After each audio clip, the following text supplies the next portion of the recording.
сұрақ қояйын. Менің өзіме қатты қызық болып тұр. Көп трендтер болып жатыр ғой, бірақ маған ерекше қатты ұнаған ойлаш болды.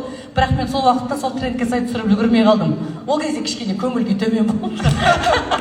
Сол үшін ойлашты жай қарап отыра бердім. Не ойлаймын? Ойлайтын нәрсе көп деп. Өзім қиналып жатқанда ойлаш дей бердім. Ойлап миым шықты. Күшті нәрсе ойладыңыз. Сондықтан Бақытжан Оразалиевич бүгінгі ойлаш трендінің хит авторы.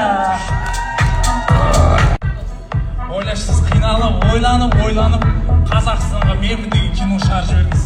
Киноңыз әлемдік трендке айналып, кинотеатрларда миллиард жинап жіберді. Ойлаш.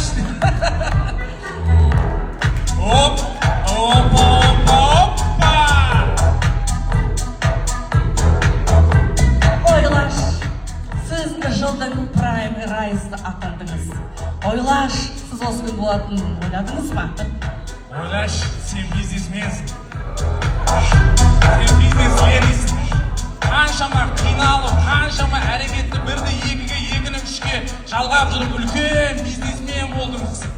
Сізді мына жерге ұйымдастырып, Асия Мұстафа, Гүлназ ханым арнайы ұйымдастырып шақырды. Сізді өте мықты болып, Дубайларда, Тайландтарда бизнесіңіздің арқасында кәсіпкер атанып жүзіп жүрсіздер. Ойлаңыздаршы. Рахмет, я. Болмаса осы жерден шыққаннан кейін бір жерге отырып шай ішіңіздер. Ойлаш бәрі саунадамыз. Иә. Жаңа ойлашты рикста болады деймін, бірден айтып. Қош жүреді. Ойлаш, сен елордасы Астанадасың, тем более Рикстастасың. Мөлдір ханымның арнайы шақыртуымен бизнесмендер, бизнес-ледилер жиналған жерде әртістер ән айтып, өлең айтып, билеп жатыр. Сен сол жерде қонақ болып, жүзіп жүрсің ғой.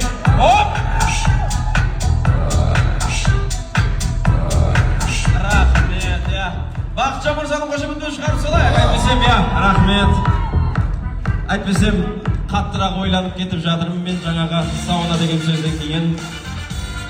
Тамаша, келесі біз жылдың